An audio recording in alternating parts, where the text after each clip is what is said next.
Hi, my name is Chloe, and last month, my sister Victoria stole my boyfriend of 2 years at my own housewarming party. But when I simply smiled and walked away, her husband Derek called me 3 days later asking for a divorce lawyer's number. What she didn't know was that Tyler had been texting me screenshots of their secret conversations for weeks, and what I discovered would unravel her perfect marriage, expose her web of lies, and teach me that sometimes the best revenge is just stepping out of someone's way while they destroy themselves.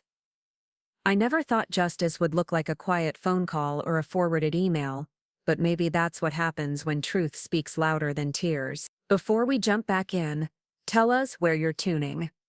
And if this story touches you, make sure you're subscribed, because tomorrow I've saved something extra special for you. The October rain drummed steadily against the windows of my new apartment in Portland's Pearl District, creating a rhythm that matched my heartbeat as I arranged the last of the decorative candles on my dining table. The space smelled of vanilla and fresh paint, with hints of the lavender sachets I'd tucked into every drawer. Moving back to Portland after 5 years in Seattle had felt like coming home, even though I'd left behind a comfortable job and a predictable routine. The apartment wasn't large, but it was mine, with exposed brick walls and floor-to-ceiling windows that caught the morning light perfectly.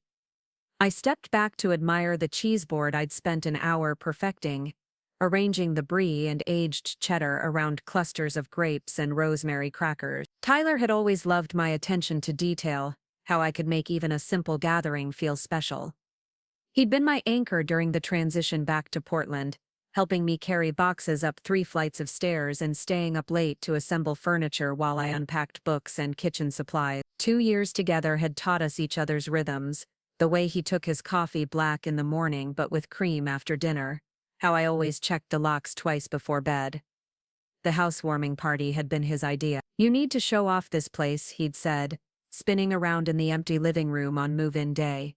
"Besides, it's time your family sees what you've built for yourself." I'd hesitated about inviting Victoria, my older sister by 3 years, but Tyler had insisted. "Family is family, Chloe, she'll come around."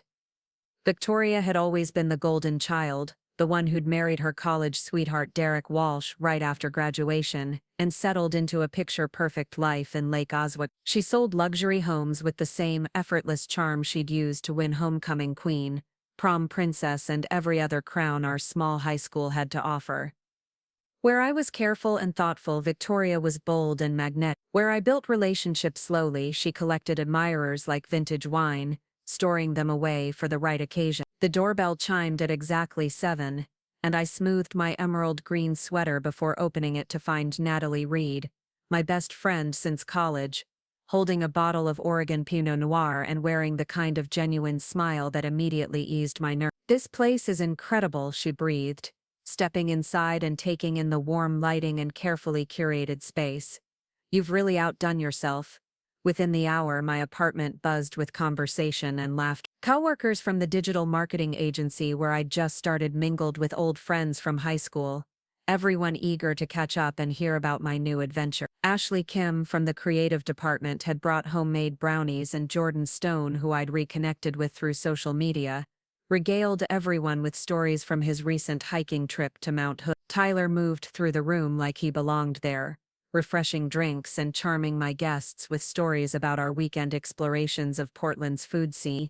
He wore the navy button-down I'd bought him for his birthday, and every time he caught my eye across the room he'd wink or mouth having fun, in that way that made me feel like we were sharing a secret. Victoria arrived fashionably late, as always, her red hair perfectly styled in loose waves that caught the candlelight. She wore a black cocktail dress that probably cost more than my monthly rent, paired with heels that clicked authoritatively against my hardwood floor. Derek followed behind her, looking slightly uncomfortable in his expensive suit, carrying a wrapped gift and offering polite smiles to the strangers around him. "Chloe, darling," Victoria said, air kissing both my cheeks while holding her clutch at just the right angle to show off her new Chanel bag.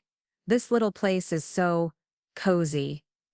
"Very." Her tone carried that particular inflection she'd perfected over the years, the one that sounded like a compliment but left you feeling somehow diminished. Derek, by contrast, seemed genuinely impressed as he looked around the space. "You've done amazing work here, Chloe. The view of the city is spectacular," He handed me the gift with a warm smile. Victoria picked it out, but I helped wrap it.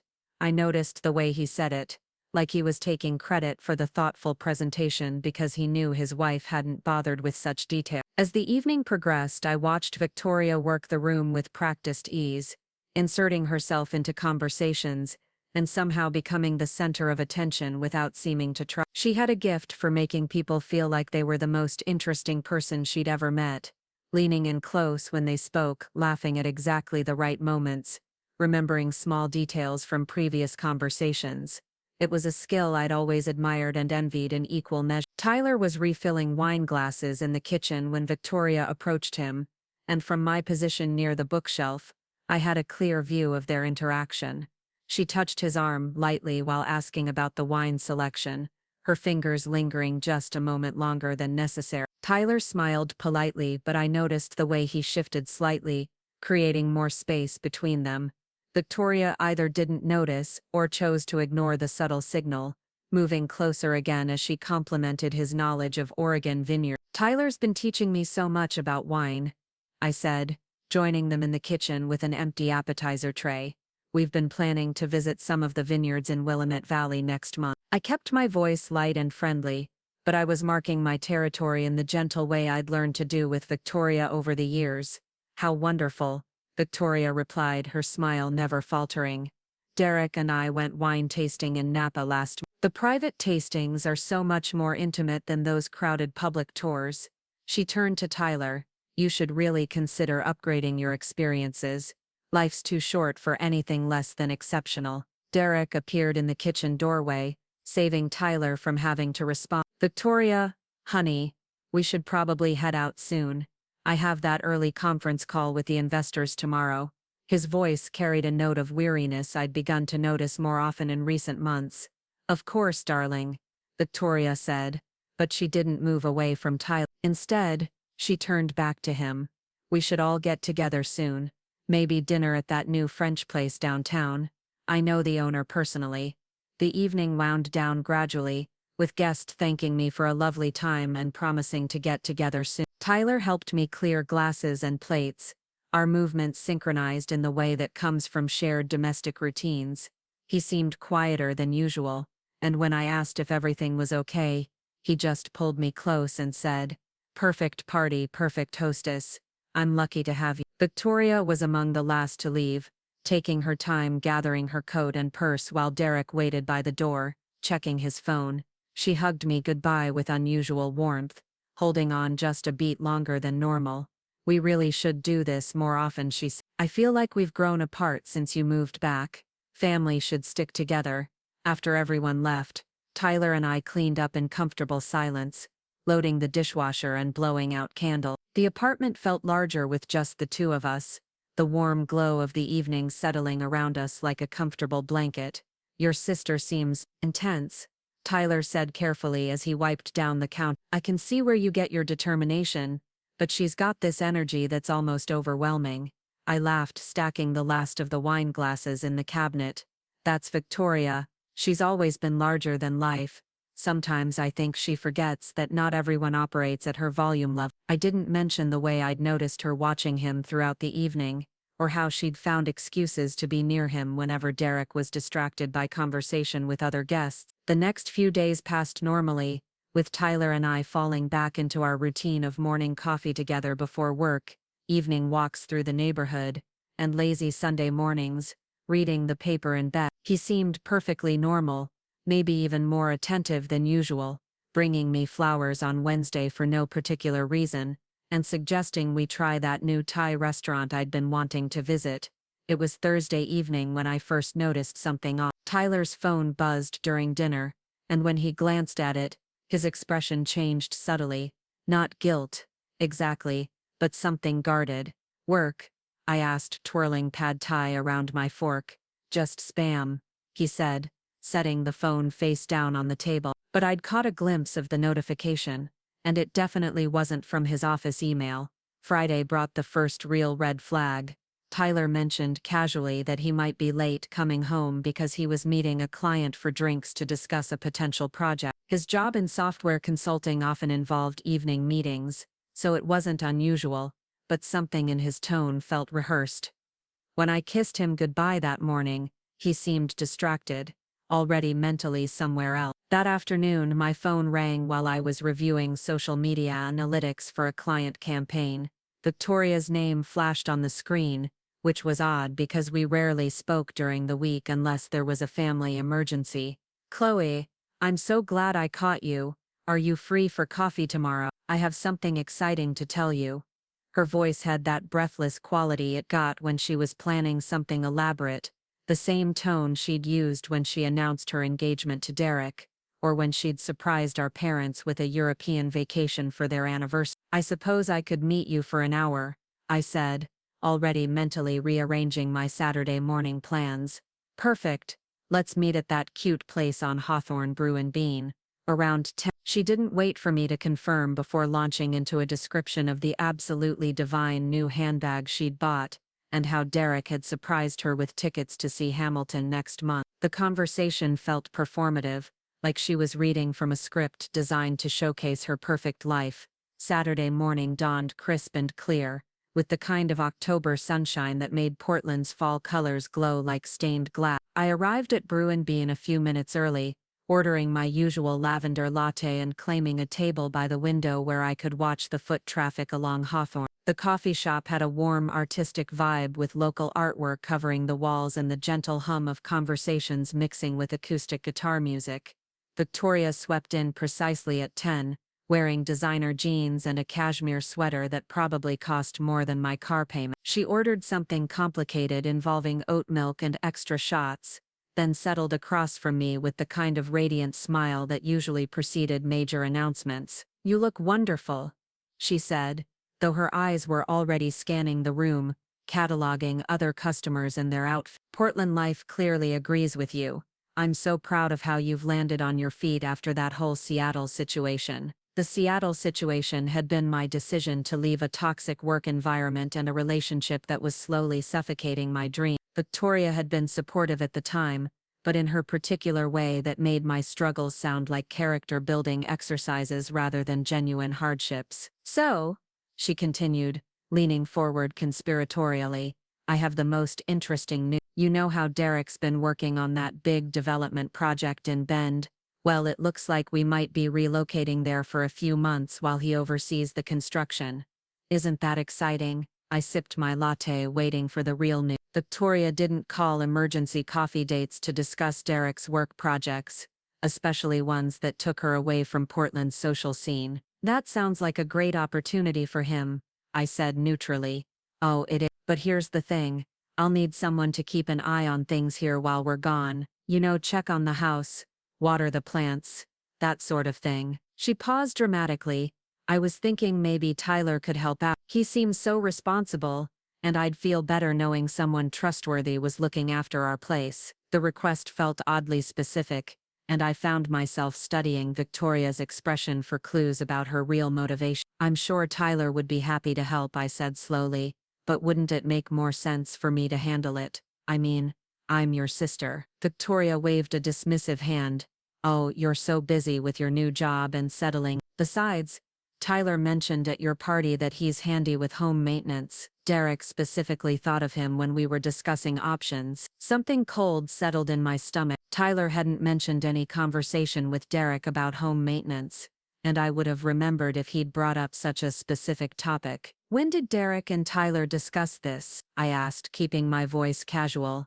"Oh, you know how men are," Victoria said with a laugh that sounded forced. "They probably bonded over power tools and lawn care while we were busy being social butterflies." She changed the subject quickly, launching into a detailed description of the house they were considering renting in Bend, but I wasn't really listening anymore. The rest of our coffee date passed in a blur of Victoria's chatter about furniture shopping and restaurant reservations, while my mind turned over the implications of her request. By the time we hugged goodbye on the sidewalk, I had decided to pay closer attention to things I might have been overlooking. That evening, Tyler was unusually quiet during dinner, picking at his salmon and responding to my questions about his day with distracted one-word answers. When his phone buzzed, he glanced at it quickly and then excused himself to take a call in the bedroom. I heard the low murmur of his voice through the closed door, but couldn't make out specific words. "Everything okay?" I asked when he returned to the living room where I was reading on the couch. "Just work stuff,"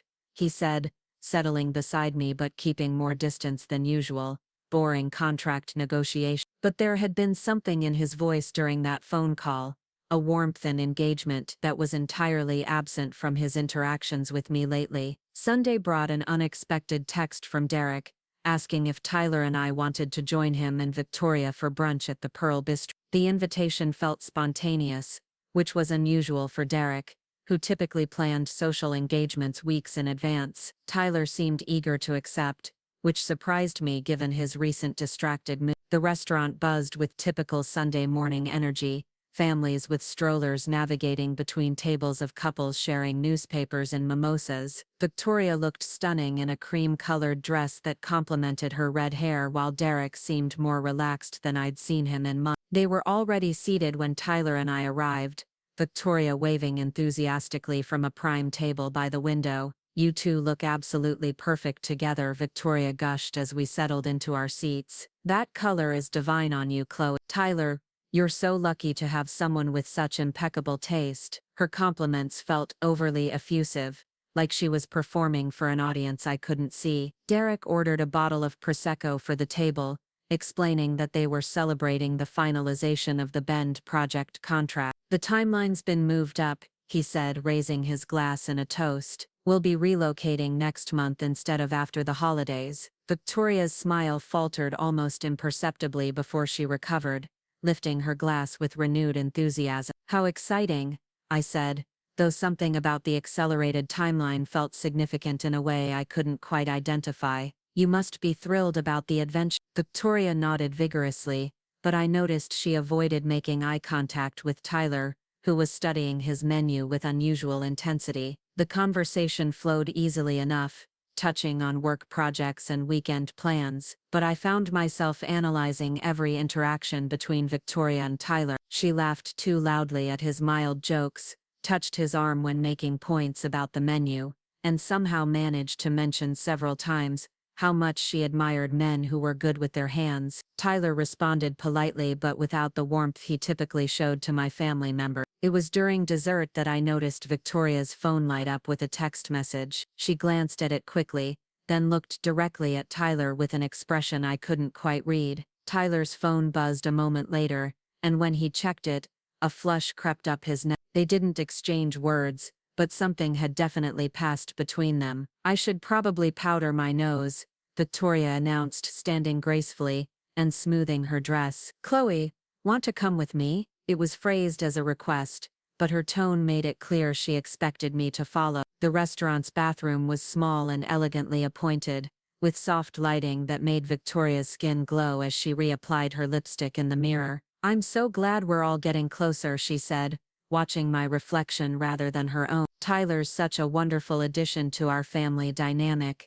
Derek was just saying how much he enjoys having another man to talk to about business and investments. I washed my hands slowly, processing her words. "Tyler doesn't really know much about investments," I said carefully. "His expertise is more on the technical side." Victoria's hand paused for just a moment as she capped her lipstick. "Oh, well, you know how Derek is. He can make anyone feel like an expert on his favorite topic." When we returned to the table, Tyler and Derek were deep in conversation about something that seemed to have them both animated and engaged. "Timing couldn't be better," Derek was saying as we approached. "The market conditions are perfect for this kind of expansion." Tyler nodded enthusiastically, then seemed to remember where he was, and shifted back to his more reserved demeanor. The brunch ended with promises to get together again soon, and Victoria's reminder about needing help with house-sitting duty. As Tyler and I walked back to my apartment, I found myself studying his profile,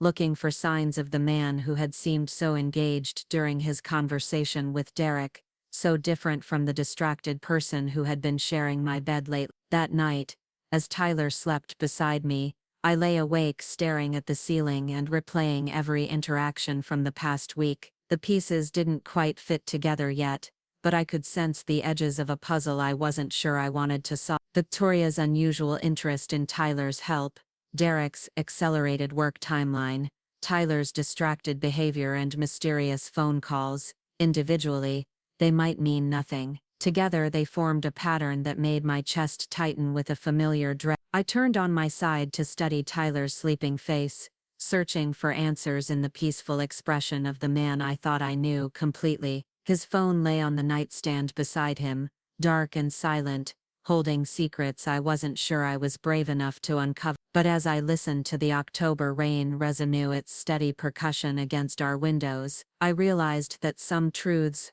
have a way of revealing themselves whether we're ready or not. The next morning would bring the first concrete evidence of what I was beginning to suspect, and by the time I understood the full scope of Victoria's plan, I would also discover that I possessed something far more powerful than my sister had ever imagined: the ability to step aside and let someone destroy themselves while protecting everything that truly mattered to me. The proof I'd been dreading arrived on a Tuesday morning in the form of Tyler's forgotten phone charger. He'd rushed out for an early client meeting, leaving behind the small white cord that usually lived beside our bed. I picked it up to text him about it, but his phone wasn't in its usual spot on the kitchen counter. Strange, since he never went anywhere without it, especially not to important meetings. I was still holding the charger when his phone buzzed from somewhere in the living room. Following the sound, I found it wedged between the couch cushions, probably fallen from his pocket the night before when we'd watched Netflix. The screen lit up with a text notification, and my heart stopped when I saw the sender's name: Victoria. The preview showed just enough to make my blood run cold.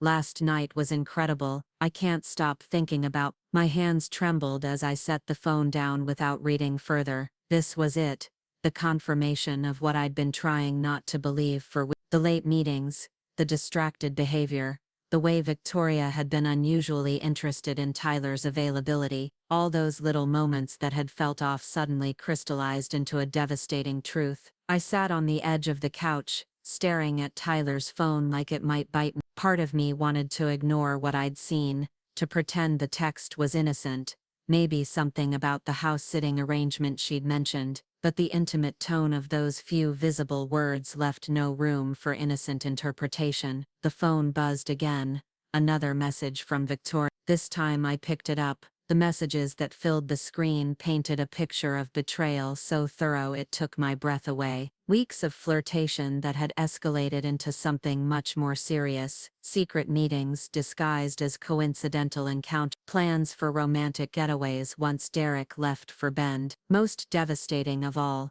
conversations about how I was sweet but boring, and how Tyler deserved someone who understood his ambition. Victoria had screenshotted text exchanges with Derek about the Bend project, showing Tyler exactly when Derek would be traveling and for how long. She'd mapped out a timeline for their affair with the same meticulous planning she brought to her real estate deal. There were photos they'd exchanged, nothing explicit but intimate enough to make my stomach churn. Pictures of Victoria in poses I recognized from her social media, but with captions clearly meant for Tyler's eyes only. What struck me most was how calculated it all was. This wasn't a moment of passion or weakness. Victoria had orchestrated every encounter, from suggesting Tyler help with the house, to arranging situations where they'd be alone together. She'd even used my housewarming party as reconnaissance, studying Tyler's interests and personality to craft the perfect seduction strategy.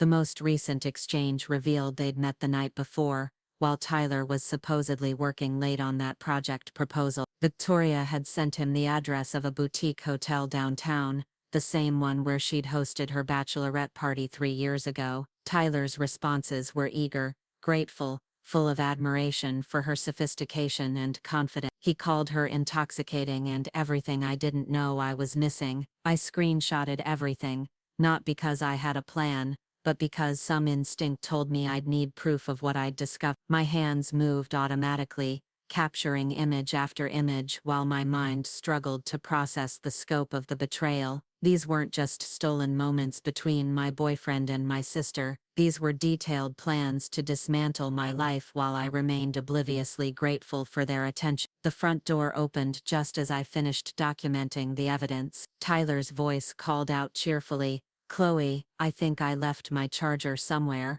Have you seen it?" I met him in the hallway, phone in one hand, charger in the other. His smile faded when he saw my expression, and his eyes immediately went to his phone in my hand. The color drained from his face as he realized what must have happened. "I can explain," he said quietly, but he didn't reach for the phone. Something in my expression must have told him that explanation time had passed. "Can you?" I asked, my voice surprisingly steady, "because I'd love to hear how you explain planning a romantic weekend with my sister while I was making us dinner reservations for our anniversary next month." Tyler's shoulders sagged and for a moment he looked genuinely stricken. "It wasn't supposed to happen like this, Victoria. She makes me feel like I could be someone different, someone more successful, more The honesty of his response hit harder than any lie would have. This wasn't about love or passion or irresistible attraction. This was about my sister making Tyler feel important in ways I apparently hadn't, and Tyler choosing that validation over our 2-year relationship. "So I'm boring," I said, handing him both his phone and his charger, "and you're leaving me for someone who makes you feel interesting. Is that the summary? You're not boring. You're..." Preparing and narrating this story took us a lot of time, so if you are enjoying it, subscribe to our channel. It means a lot to us. Now back to the story. Tyler struggled for words, then seemed to give up. "You're safe, predictable. Being with you is like living in a world where nothing bad can happen, but nothing particularly exciting happens either." I nodded slowly, processing this assessment of our relationship. "And Victoria is exciting. Victoria is dynamic. She sees potential in people and pushes them to be better. She's connected to opportunities I never even knew existed. Being with her feels like stepping into a bigger life."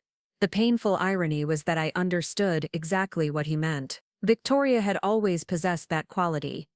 The ability to make people feel like they were starring in a more glamorous version of their own lives. I'd felt it myself countless times growing up, basking in reflected glory when she included me in her adventures. "When are you leaving?" I asked. Tyler blinked, clearly expecting more anger, more fighting, more attempts to win him back. "You're not going to try to stop me?" I looked at this man I'd shared a bed with for 2 years, whose coffee preferences I knew by heart, whose family I'd spent Thanksgivings with, whose dreams I'd supported through career changes and financial struggle. "Tyler, you just told me that our entire relationship has been a safe but unsatisfying placeholder for something better. Why would I try to convince you to stay in something that makes you feel diminished?" He stared at me like I was speaking a foreign language. "I don't know. I thought you'd be more upset." "I am upset. I'm devastated. But I'm not desperate." I moved toward the kitchen, needing distance and something to do with my hands. "When are you leaving?" "I don't know. We haven't figured out the logistics yet. Victoria's situation with Derek is complicated." Of course it was. Victoria was planning to destroy multiple lives simultaneously and needed time to orchestrate the damage carefully. "Well, you can't stay here while you figure it out. I'll pack your things and leave them with the building manager. You can pick them up this afternoon." The finality in my voice seemed to snap Tyler into some version of his former self. "Chloe, wait. Maybe we should talk about this more. I might be making a mistake." "You might be, but you need to make it somewhere else." I turned away from him, focusing on loading the dishwasher with unnecessary intensity. "I'm not interested in being your backup plan while you explore your options." Tyler lingered in the kitchen doorway for several minutes, perhaps waiting for me to break down or reconsider. When I didn't, he eventually went to the bedroom to pack a few immediate necessities. I heard him moving around, opening drawers and closet doors, and I forced myself to stay in the kitchen until I heard the front door close behind him. The silence that followed was different from any quiet I'd ever experienced. It wasn't peaceful or contemplative. It was the dense, heavy silence of a life suddenly emptied of its familiar rhythm. I sat at my dining table, surrounded by the carefully chosen furniture and thoughtfully arranged belongings that had felt so perfect just days ago, and tried to absorb the magnitude of what had just happened. My phone rang. Victoria's name appeared on the screen, and I almost laughed at the audacity. She was probably calling to check on her timeline, maybe to express fake concern about Tyler's supposed work stress. I let it go to voicemail, then listened to the message with grim fascination. "Chloe, darling, I hope you're having a wonderful day. I was thinking we should plan another family dinner soon, maybe this weekend. Derek's been so busy with work preparations, and I'd love to spend more quality time with you before everything gets hectic with the move. Call me back when you get this. The performance was flawless. Concern for family connection, just the right amount of stress about Derek's schedule. Perfectly calibrated sisterly affection. If I hadn't read her text messages to Tyler, I would have found the call touching, maybe even felt guilty for not being more available lately. Instead, I found myself studying Victoria's strategy with something approaching professional admiration. She was managing multiple narratives simultaneously, maintaining her marriage to Derek while planning its destruction, seducing Tyler while preserving her relationship with me, orchestrating everyone's emotions to serve her ultimate goal of upgrading her life without taking responsibility for the damage. The next few hours passed in a strange state of hyper-productive numbness. I packed Tyler's belongings with methodical efficiency, folding his clothes and organizing his books like I was preparing items for donation rather than erasing evidence of a relationship. The physical activity kept my hands busy while my mind processed the implications of what I'd learned. By evening, 3 boxes and a garment bag sat by my front door ready for pickup. I'd also changed the locks, not because I was afraid Tyler would return, but because I needed the symbolic closure of new keys. The locksmith, a kind middle-aged woman named Ruth, had asked no questions about my situation, but offered me a discount for being a young professional investing in her security. I was heating up leftover soup for dinner when Derek called. "Chloe, I hope I'm not interrupting anything. I wanted to run something by you." Derek's voice sounded strained, tired in a way that went beyond normal work exhaustion. "Of course, what's going on? Has Victoria mentioned anything to you about feeling distant lately, like she's going through something she can't talk about?" The question caught me off guard. Derek was calling me for marriage advice about my sister, apparently unaware that his wife was actively planning to leave him for my now ex-boyfriend. "What makes you ask?" She's been distracted but also weirdly energetic, like she's excited about something she can't share. She keeps talking about new opportunities and fresh starts, but when I ask specifics, she gets vague. Derek paused, and I heard him take a deep breath. I found hotel receipts in her purse. High-end places downtown charged to her personal credit card. When I asked about them, she said they were for client meetings, but the timing doesn't match her showing schedule. My heart started racing. Derek was investigating Victoria's affair on his own, gathering evidence without realizing how close he was to the truth. "That does sound concerning," I said carefully. "I don't want to be the paranoid husband who spies on his wife, but something feels wrong." She started working out more, bought new clothes, changed her perfume, all the classic signs, you know. Derek's voice cracked slightly. "I keep telling myself I'm imagining things, but then I find another receipt or notice, another unexplained absence." The pain in Derek's voice was genuine and heartbreaking. He loved Victoria, had built his life around their marriage, and was watching it crumble without understanding why. Part of me wanted to tell him everything, to show him the screenshots, and save him weeks of torture and self-doubt. But another part recognized that Derek needed to discover the truth in his own way, on his own timeline. "Have you tried talking to her directly about your concerns?" I asked.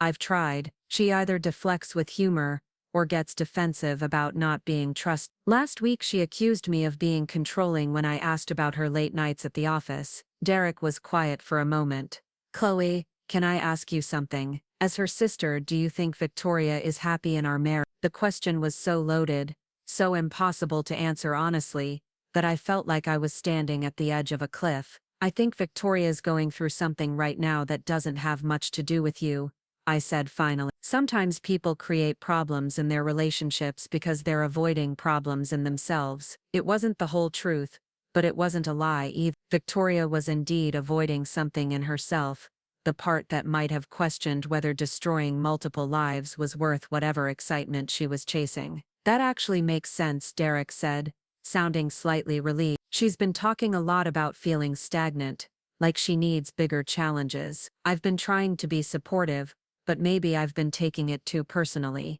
"Derek, whatever Victoria's dealing with, it's not your fault. You're a good husband and a good man." Don't let anyone make you question that. After we hung up, I sat in my quiet apartment, trying to process the conversation. Derek was already gathering evidence, already questioning his marriage, already preparing himself for the possibility that his wife was betraying him. What he didn't know was how thoroughly that betrayal extended, or how many people Victoria was willing to sacrifice for her vision of a more exciting life. My phone buzzed with a text from Tyler.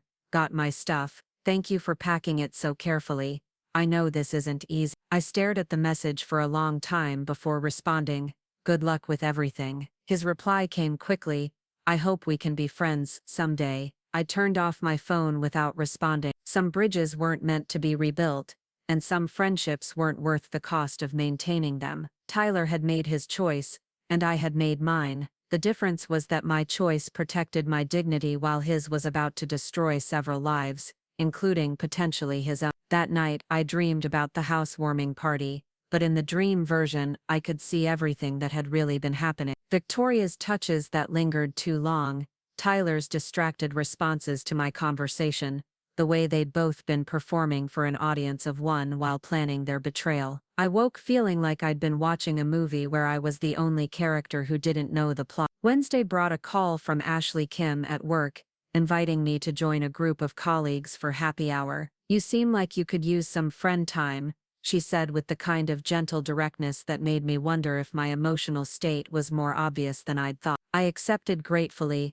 realizing I'd been isolating myself since Tyler left, afraid that my situation was somehow visible to everyone around me. The bar Ashley chose was warm and crowded, filled with young professionals unwinding after long days. Our group claimed a large corner table, and the conversation flowed easily between work gossip and weekend plans. For the first time in days, I felt like myself again, laughing at Jordan Stone's terrible jokes, and listening to Ashley's dramatic retelling of a client presentation gone wrong. It was during our second round of drinks that I noticed familiar red hair across the room. Victoria sat at the bar with a man I didn't recognize, their body language intimate and flirtatious. She wore a black dress I'd never seen before, one that suggested this wasn't a business meeting or casual encounter. As I watched, the man leaned in to whisper something that made Victoria throw back her head and laugh with genuine delight. The man wasn't Tyler. I excused myself to the restroom,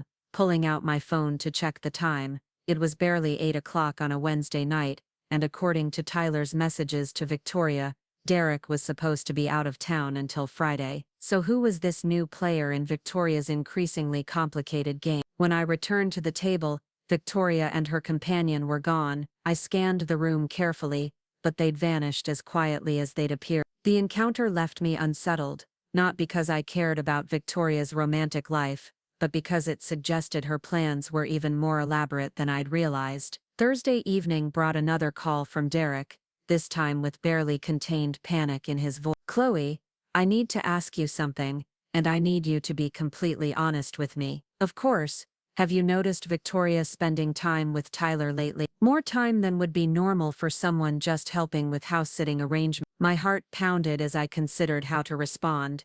Derek was clearly connecting dots, gathering courage to confront suspicions he'd been harboring. What makes you ask?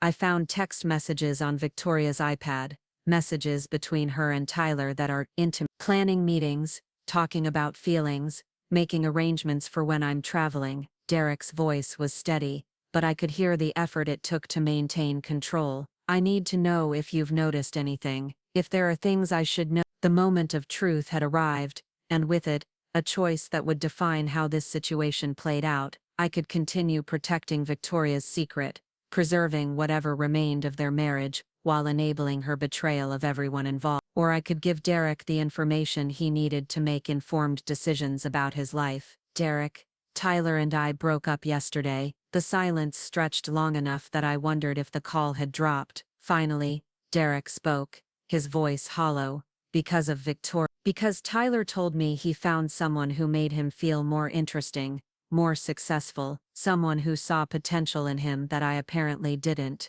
I took a deep breath.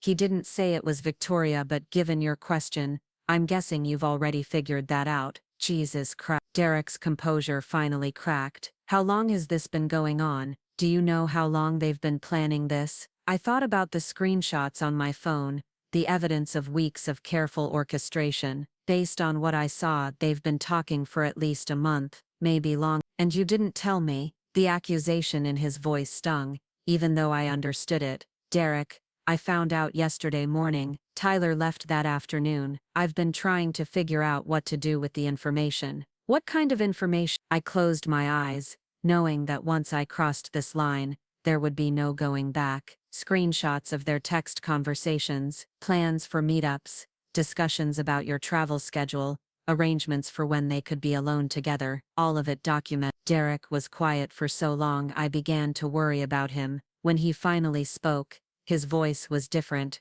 colder and more focused. Chloe, I need to see those screenshots, not to hurt Victoria, but because I need to know what I'm dealing with. Can you send them to me? Are you sure? Once you see them, you can't unsee them. I'm already living with the knowledge that my wife is cheating on me with my sister-in-law's boyfriend. The details can't be worse than the reality I'm imagining. He was wrong about that, but I understood his need for concrete evidence. I'll send them to you tonight. Derek, I'm sorry about all of it. You have nothing to apologize for. We're both victims of the same situation. He paused. Can I ask you something else? How are you handling this? Because I feel like I'm losing my mind. Honestly, I'm angry and hurt, and confused, but I'm also relieved. Tyler showed me who he really is, and Victoria showed me what our relationship has always been worth to her. It's devastating, but at least I know where I stand. I envy your clarity. I keep thinking there must be some explanation, some way to fix this that doesn't involve blowing up everything we've built together. Maybe there is, but not if it's built on lies and betrayal. After we hung up, I spent an hour carefully organizing the screenshots, creating a clear timeline of Victoria and Tyler's relationship from flirtation to planning to execution. I attached them to an email with a simple message. I'm sorry you have to see this, but you deserve to know the truth. As I hit send, I realized I felt lighter than I had in days, not happy, but free from the burden of carrying secrets that weren't mine to keep. Free from protecting people who had no interest in protecting me, free from pretending that family loyalty required enabling destructive behavior. Friday morning brought a simple text from Derek. Thank you, I know what I need to do now. I didn't hear from him again for 3 days, but when he finally called, his voice carried a new quality, determination mixed with something that sounded almost like relief. What he told me would change everything I thought I knew about Victoria's master plan, and reveal that some people carry secrets that make even careful betrayal look like child's play. Derek's call came at 7 in the morning on Monday, his voice carrying an energy I'd never heard before. Chloe, can you meet me for coffee this morning? I have something to show you that changes everything. I agreed to meet him at a small cafe in downtown Portland, far from our usual neighborhoods, where we might encounter mutual acquaintance. The October morning was crisp and clear, with that particular Pacific Northwest light that made everything look sharper, more defined. Derek was already waiting when I arrived, sitting at a corner table with his laptop open and a manila folder beside his coffee cup. He looked thinner maybe, but also more focused, like someone who had finally stopped fighting a current and decided to swim with it instead. Thank you for coming, he said as I sat down. What I'm about to show you is going to sound impossible, but I have documentation for everything. I ordered a latte and settled in, preparing myself for whatever Derek had discovered. What did you find? Derek turned his laptop screen toward me. Remember how I mentioned finding hotel receipts? I decided to dig deeper into Victoria's expenses over the past 6 months. Credit card statements, bank records, anything I could access legally as her husband. He opened a spreadsheet that was color-coded and meticulously organized. What I found is a pattern of deception that goes way beyond Tyler. The spreadsheet showed dozens of charges Victoria had made that didn't match her stated activities. Hotel stays, when she claimed to be showing houses to clients, expensive dinners at restaurants during times she'd told Derek she was working late at the office, shopping sprees at luxury stores that coincided with days she'd complained about tight finances. Most telling were the recurring charges to a private investigation firm. Victoria hired a private investigator, I asked, studying the dates and amounts. 3 months ago, same time she started acting differently about our marriage. Derek clicked to another tab. I called the firm pretending to be her, said I needed to discuss my case. The receptionist transferred me before I could clarify, and I ended up talking to the actual investigator. Derek pulled out a small digital recorder and placed it on the table between us. I recorded the conversation. I hope you don't mind, but I needed proof of what I learned. He pressed play and a professional male voice filled the small space between us. Miss Walsh, I have the final report on your husband's assets and business partnerships. The information about the offshore accounts was particularly interesting, though I should mention that accessing some of these records required methods that exist in legal gray area. Derek's voice responded, though he was clearly trying to disguise it slightly. Yes, about those accounts. Can you remind me of the total amounts we discovered? Certainly, between the 3 Cayman accounts and the Swiss holdings, we're looking at approximately $2 million in assets that don't appear on any domestic financial disclosure. The cryptocurrency investments add another $800,000, though those values fluctuate daily. I stared at Derek in shock. You have $2 million in offshore accounts? Derek shook his head grimly. That's the thing. I've never opened an offshore account in my life. I don't even know how to buy cryptocurrency. He fast-forwarded the recording to another section. The investigator's voice continued. The documentation you provided showing your husband's partnership with Marcus Chen has been verified. The shell company structure they've created is sophisticated but not uncommon for this type of tax evasion scheme. Based on the contracts you showed me, your divorce settlement should include at least 60% of these hidden assets. Derek stopped the recording and looked at me with exhausted amazement. Victoria has been building a case for divorce based on financial crimes I never committed. She's created evidence of assets I don't have and partnerships that don't exist. The implications hit me like a physical blow. She's been planning to frame you. It's more sophisticated than that. Derek opened the manila folder and spread out photocopied documents.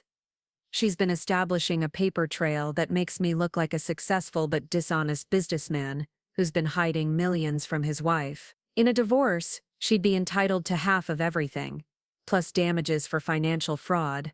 I picked up one of the documents, a contract that appeared to show Derek entering into a partnership with someone named Marcus Chen for a development project in Southeast Asia. The letterhead looked official, the signatures appeared authentic, and the financial projections were impressive enough to justify significant hidden assets. This is incredibly detailed, I said, studying the contract terms. How did she create something this convincing? That's where it gets interesting. Derek pulled out his phone and showed me a LinkedIn profile for Marcus Chen. This guy is real. He's a legitimate developer based in Singapore, and according to his assistant, he's never heard of me or Victoria. But somehow Victoria obtained enough information about his business to create fake partnership agreements. The pieces were starting to form a picture so complex it made my head spin. So Victoria's plan wasn't just to leave you for Tyler. It was to destroy you financially while making herself look like the wronged wife discovering her husband's criminal activities. Exactly. She could file for divorce claiming I'd been hiding millions present evidence of tax evasion and fraud, and walk away with a massive settlement plus victim status. Meanwhile, I'd be facing potential criminal charges for crimes that exist only on paper. Derek rubbed his face with both hands. The private investigator she hired specializes in forensic accounting for high-asset divorces. He's used to finding hidden money, not creating fictional evidence of it. But if these accounts and partnerships don't exist, wouldn't that come out in court? Derek laughed bitterly. That's the beauty of her plan. By the time I could prove the evidence was fabricated, the initial narrative would be established. I'd look like a guilty man scrambling to cover his tracks. Victoria would have months to position herself as the innocent wife who discovered her husband's secret criminal empire. I thought about Victoria's behavior over the past few months, her talk of needing bigger challenges and fresh starts. This explains why she seemed so confident about major life changes. She wasn't just planning to leave you, she was planning to destroy you and profit from it. And Tyler was probably just her insurance policy. Derek added, someone to provide emotional support and potential financial backing while she executed the plan. A successful software consultant with good credit and liquid assets would be useful for someone planning a new life with stolen money. The waitress refilled our coffee cups, and I used the interruption to process what Derek had revealed. Victoria hadn't just betrayed her marriage or stolen my boyfriend. She'd constructed an elaborate long-term plan to commit fraud, destroy her husband's reputation, and steal money that didn't exist. The level of premeditation was staggering. Derek, this goes way beyond infidelity. What Victoria's doing is criminal. I know, the question is what to do about it. Derek closed his laptop and gathered the documents. I could turn everything over to the police, but then I'd be destroying Victoria's life completely. Despite everything, part of me still loves the woman I married, even if she apparently never existed. I understood his conflict, but I also understood something he hadn't fully grasped yet. Derek, Victoria was planning to destroy your life completely. She was going to let you face criminal charges for crimes you didn't commit. You could have gone to prison. I keep telling myself there must have been an endgame where she planned to reveal the truth. Some way she was going to protect me from actual prosecution. I looked at this kind, intelligent man who was still trying to find innocence in his wife's action. Derek, there's no evidence that Victoria planned to protect you from anything. The investigator's report talked about tax evasion and fraud charges. Those are federal crimes with serious prison time. The reality of what I was saying seemed to hit Derek for the first time. His face went pale, and he gripped his coffee cup like it was the only solid thing in his world. She was really going to let me go to prison. She was going to send you to prison, actively. With premeditated evidence and calculated testimony, I reached across the table and touched his hand. Derek, this isn't a marriage that went wrong, this is a criminal conspiracy targeting you specifically. We sat in silence for several minutes while Derek absorbed the full scope of Victoria's betrayal. Around us, the cafe hummed with normal Monday morning energy. People checking emails, students studying for exams, couples sharing newspapers and planning their days. Our conversation felt surreal in the context of such ordinary life. There's something else, Derek said, finally. I haven't told you about the phone calls. What phone calls? Over the past month I've been getting calls from business contacts, asking about partnerships and investments I've never heard of. People congratulating me on deals I never made. Last week, someone from a bank in the Cayman Islands called to discuss account management services. Derek pulled out a small notebook, filled with handwritten notes. I started keeping track. 17 calls from financial institutions, 12 from potential business partners, and 6 from lawyers offering services for international tax planning. The scope of Victoria's operation was becoming clearer. She's been using your name to establish credibility for the fake business dealing, and probably recording some of those conversations to use as evidence later. If I sounded confused or denied knowledge of certain accounts, she could claim I was lying to protect myself. Derek flipped through his notebook.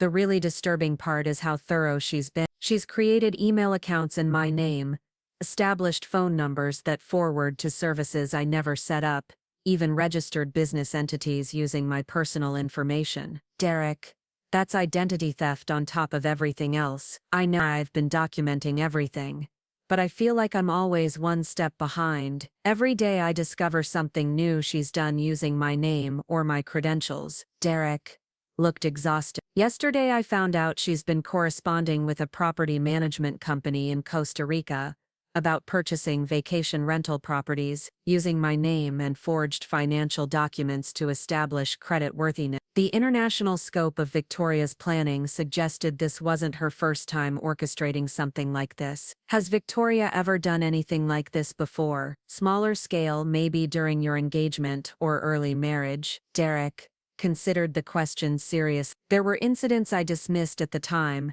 money that disappeared from our joint account with explanations that didn't quite make sense, business opportunities she'd mention and then never bring up again. A few times people contacted me about things I didn't remember discussing with Victoria. He paused. I always gave her the benefit of the doubt. I thought I was being a supportive husband by not questioning her every decision. What changed? Why start questioning things now? Honestly, meeting Tyler at your housewarming party. Derek's answer surprised me. Watching Victoria interact with him, I saw her using techniques I recognized from our early relationship. The intense focus, The way she made him feel like the most interesting person in the room, the subtle ways she gathered information about his life and goals. I realized she'd done exactly the same things to me when we first met. I thought back to that evening, remembering how Victoria had monopolized Tyler's attention while Derek watched from across the room. You saw her seducing him. I saw her studying, like a scientist observing a test subject. Derek's voice was flat, matter of fact. That's when I started paying attention to patterns I'd been ignoring for years. The way she collected information about people, how she always seemed to know more about our friends' finances and personal lives than they'd shared directly, her unusual interest in other people's business dealings and legal situations. The picture Derek was painting suggested Victoria's criminal activities extended far beyond their marriage. Derek, how many people do you think Victoria has targeted over the years? I don't know, but I've been thinking about that a lot lately. Her real estate business puts her in contact with high net worth individuals going through major life transitions, divorces, business sales, estate planning. She has access to financial information and emotional vulnerabilities that would be valuable for someone planning elaborate Derek pulled out another folder, this one thicker than the first. I've been researching some of Victoria's past clients. People she stayed in touch with longer than normal business relationships would justify. 3 of them went through messy divorces within 2 years of working with Victoria. 2 had significant financial discrepancies discovered during divorce proceedings. 1 ended up facing federal charges for tax evasion that were eventually dropped due to insufficient evidence. The implication was chilling. You think Victoria has been running these kinds of operations on multiple people? I think Victoria has been perfecting her technique for years, and I was just her most ambitious target. Derek opened the folder to reveal newspaper clippings, printouts of court documents, and handwritten notes connecting various cases. The pattern is always similar: successful men going through life transitions, sudden discoveries of financial irregularities, evidence that seems compelling but ultimately falls apart under serious scrutiny. I studied the documents Derek had assembled, seeing the same methodical approach Victoria had used in constructing his fictional criminal empire. This is her business model.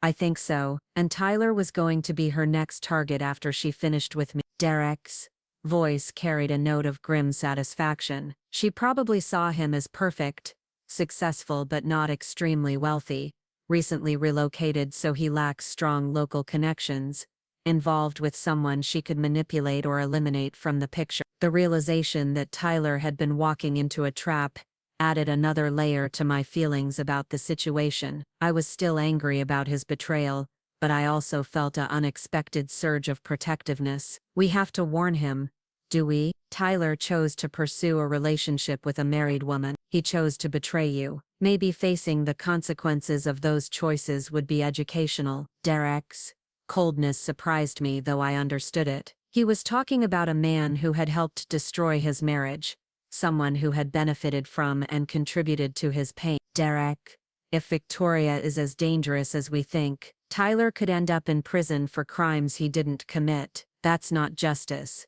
That's just creating another victim. You're more generous than I am, Derek said, but his expression softened. You're right, of course. No one deserves what Victoria was planning for me, not even Tyler. We spent another hour going through Derek's evidence, and the scope of Victoria's activities became more horrifying with each document. She'd been building fictional criminal enterprises for her targets, while simultaneously positioning herself as the innocent party who discovered their supposed crimes. The sophistication suggested years of practice and possibly formal training in forensic accounting or investigative technique. Derek, we need to take this to the authorities. This isn't something we can handle ourselves. I know.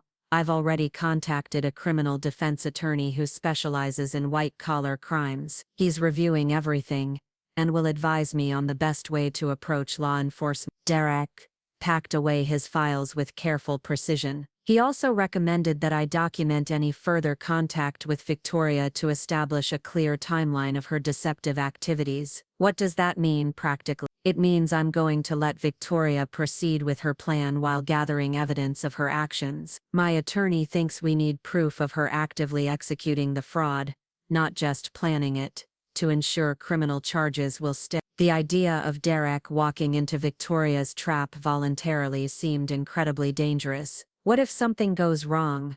What if she moves faster than you expect? Then I'll have a very good attorney, and extensive documentation of my innocence. Derek's smile was sad but determined. Chloe, I can't live the rest of my life wondering what Victoria might do to me or someone else. This has to end.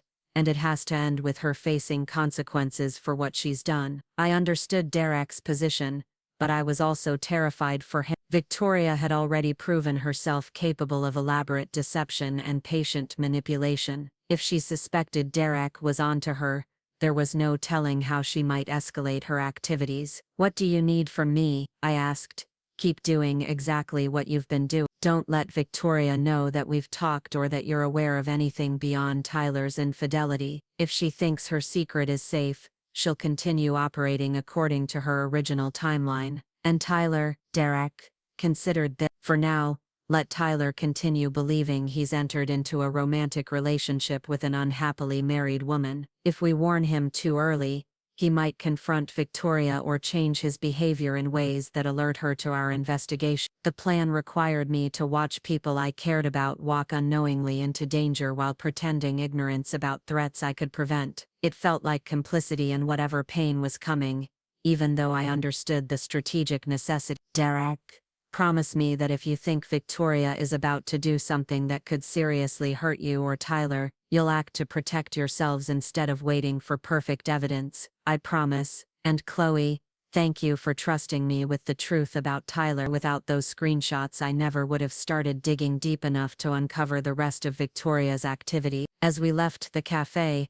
I felt like I was carrying the weight of multiple futures: Derek's freedom, Tyler's safety, Victoria's comeuppance, and my own emotional recovery from betrayals that kept revealing new depths. The October morning still looked crisp and clear, but the world felt fundamentally different than it had an hour earlier. That afternoon, Victoria called me with unusual excitement in her voice. Chloe, I have the most wonderful news. Derek and I have decided to take a romantic vacation before his big project starts. We're flying to Costa Rica next weekend for a second honeymoon. Isn't that incredible? I gripped the phone tighter, remembering Derek's mention of vacation rental properties in Costa Rica that Victoria had been researching. That sounds amazing. Very spontaneous for you two.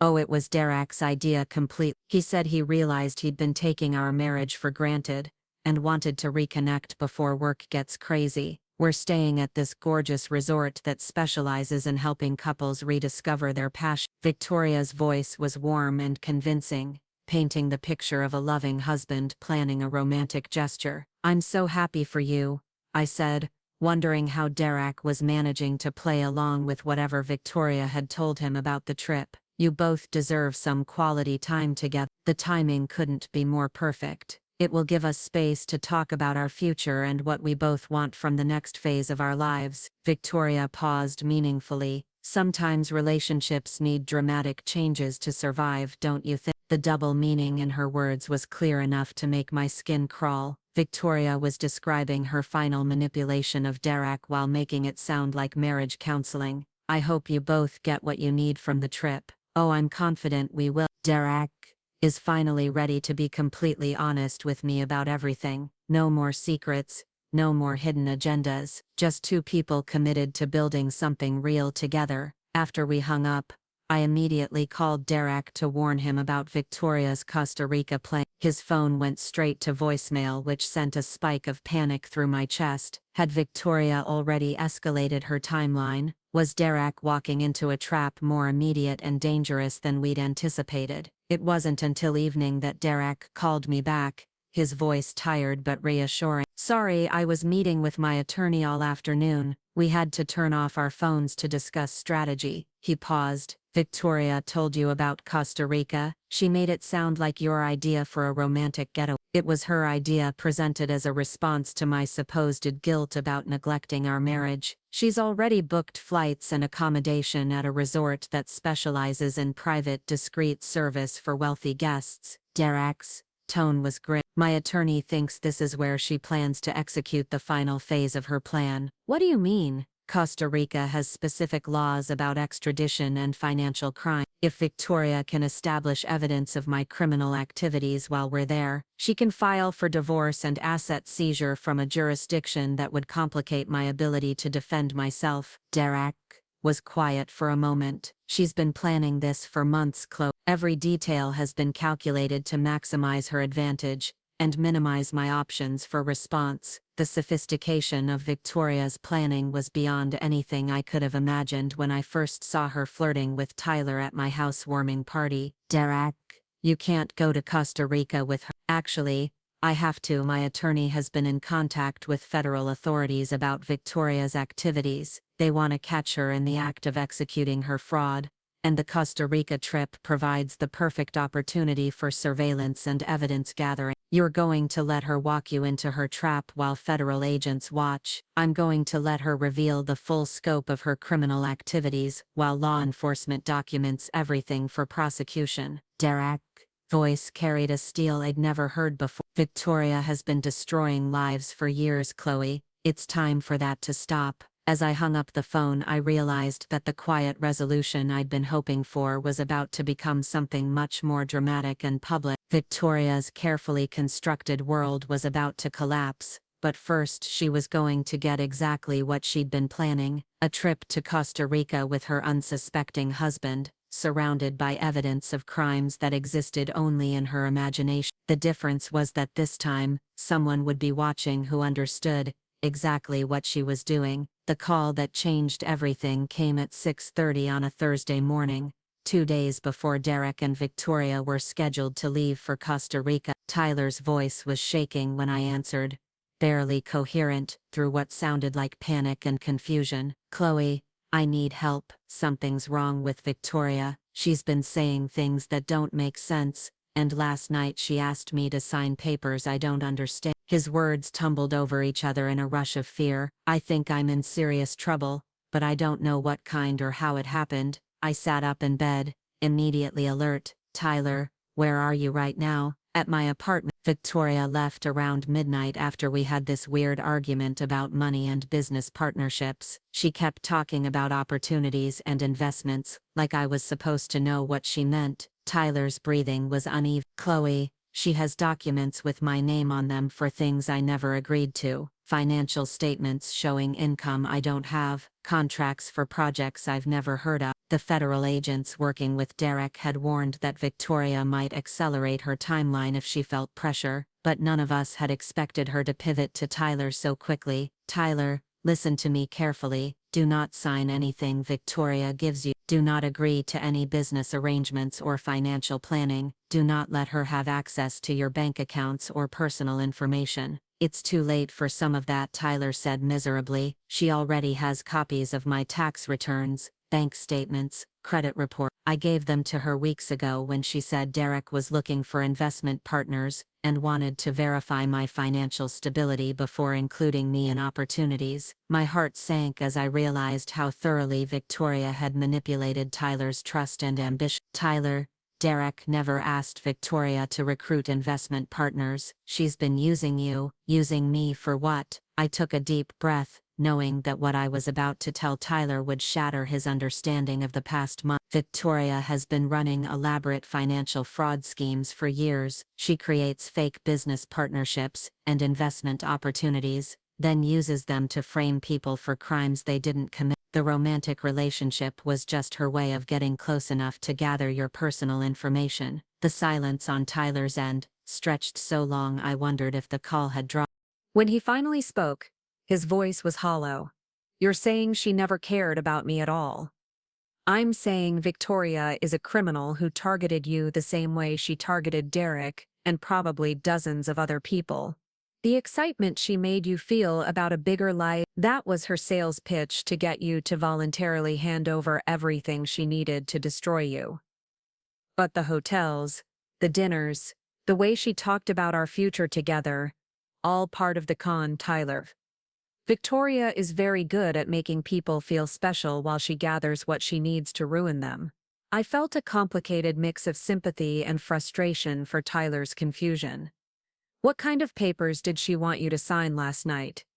Partnership agreements for some kind of consulting firm. Documents establishing me as a co-owner of property in Costa Rica. Insurance policies naming her as a beneficiary. Tyler's voice cracked. She said it was just paperwork to formalize business arrangements we'd discussed. But I don't remember discussing any of this. Victoria was moving faster than anyone had anticipated, trying to lock Tyler into legal obligations that would implicate him in her fictional financial empire. Tyler, you need to get somewhere safe and contact a lawyer immediately. Victoria is dangerous, and she's setting you up to take the fall for crimes that don't exist. I can't afford a lawyer. I just moved here, started a new job, spent most of my savings on deposits and furniture. Tyler sounded overwhelmed by the scope of his situation. What am I supposed to do? I made a decision that would have seemed impossible a week earlier. I'm going to give you Derek's attorney's number.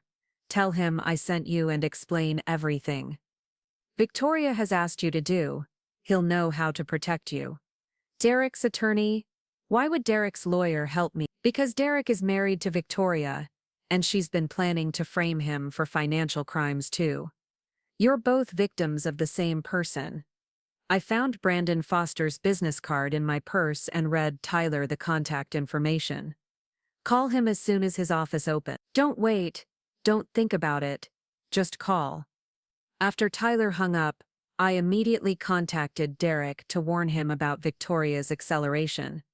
His phone went to voicemail, which wasn't unusual given the early hour, but left me feeling anxious about the timing. If Victoria was panicking enough to rush Tyler into signing documents, she might be reconsidering the Costa Rica trip or planning something more immediate and dangerous. Derek called me back an hour later, his voice tight with controlled anger. Victoria came home at 2 in the morning and immediately started talking about changing our travel plans. She wants to leave for Costa Rica today instead of Saturday, and she's insisting we fly directly to San Jose instead of the resort she originally booked. Tyler called me this morning. Victoria tried to get him to sign partnership agreements and property documents last night. I think she's trying to lock him into her scheme before she executes whatever she has planned for you in Costa Rica. My attorney thinks she's panicking because the federal investigation has been asking questions that got back to her somehow. When criminals feel pressure, they either abandon their plans or accelerate them recklessly. Derek paused. Victoria has never been the type to abandon anything. Derek, this feels dangerous. If Victoria is panicking, she might do something unpredictable. She might, but we're so close to having everything we need for prosecution. The federal agents have been monitoring her communications and financial activities for the past week. They've documented her creating false documents, impersonating me in business communications, and attempting to establish fraudulent accounts using my personal information. I thought about Tyler's call and the fear in his voice. What about Tyler? He's terrified and confused, and Victoria still has access to all his personal information. Brandon is going to meet with Tyler this morning to assess his situation and coordinate with federal authorities about protecting him. If Victoria has already created false documentation involving Tyler, that actually strengthens the case against her by showing a pattern of criminal activity, targeting multiple victims. Derek's professional composure was reassuring, but I could hear the strain underneath. How are you holding up with all this? Honestly, I'm exhausted by the pretense. Victoria has been unusually affectionate since she got home last night, talking about how excited she is for our romantic getaway and how much she loves me. Listening to her perform caring wife while knowing she's planning to destroy my life is surreal. What did you tell her about changing the travel plans? I agreed enthusiastically and told her I admired her spontaneous spirit. I'm supposed to be the trusting husband who's grateful for his wife's attention to their relationship. Derek's laugh was bitter. The federal agents actually prefer the accelerated timeline because it gives Victoria less time to plan contingencies or cover her tracks. Do you feel safe traveling with her? The agents will be on the same flight and staying at the same resort. Victoria doesn't know they exist, but they'll be monitoring everything she does. If she tries anything that puts me in immediate physical danger, they'll intervene. Despite Derek's reassurances, I spent the rest of the morning feeling unsettled about the rapidly changing situation. Victoria's panic suggested she suspected something, and cornered criminals were notoriously unpredictable. When my phone rang again around 11, I expected it to be Tyler with updates from his meeting with Brandon Foster. Instead, Victoria's name appeared on my screen. "Chloe, darling, I hope I'm not catching you at a bad time. I have the most wonderful news." Victoria's voice bubbled with excitement that sounded forced even by her standards. "Derek and I have decided to elope. Can you believe it? We're flying to Costa Rica this afternoon for a surprise second wedding ceremony." The audacity of using a second wedding as cover for financial fraud left me momentarily speechless. That's very sudden. Oh, you know how Derek is when he gets an idea in his head. He woke up this morning talking about how he wanted to marry me all over again. Somewhere romantic and private where we could focus entirely on our commitment to each other. Victoria's performance was flawless, hitting every note of delighted surprise. He's already arranged a private ceremony on the beach, just the two of us and a local officiant. I'm sure it will be beautiful. I managed, wondering how Derek was handling this new layer of deception. There is one tiny favor I need to ask though. Since we're leaving so suddenly, I won't have time to tie up all my loose ends here. Would you mind checking on Tyler for me? I was supposed to help him with some business paperwork today, but now I won't be available. The request was clearly a test, designed to see if I knew about Tyler's situation or had been in contact with him. Of course. What kind of paperwork? Oh, just boring consulting contracts and partnership agreement. Nothing urgent, but I promised I'd review everything with him before he signed. Could you tell him I'll handle it all when I get back from our honeymoon? Victoria's tone was casual, but I could hear the underlying tension. I'll let him know you're unavailable, I said carefully. You're such a wonderful sister. I'm so lucky to have family I can depend on. Victoria's warmth felt like acid. I should run now. Derek is insisting we leave for the airport within the hour, and I still need to pack for a tropical wedding. After she hung up, I sat staring at my phone, processing the new information. Victoria was testing my knowledge while positioning her trip as a romantic impulse rather than a calculated business move. The federal agents would need to know about the wedding story, since it changed the public narrative Victoria was creating around the trip. I called Derek immediately, but his phone went straight to voicemail. Victoria had probably insisted they turn off their phones to focus on romance.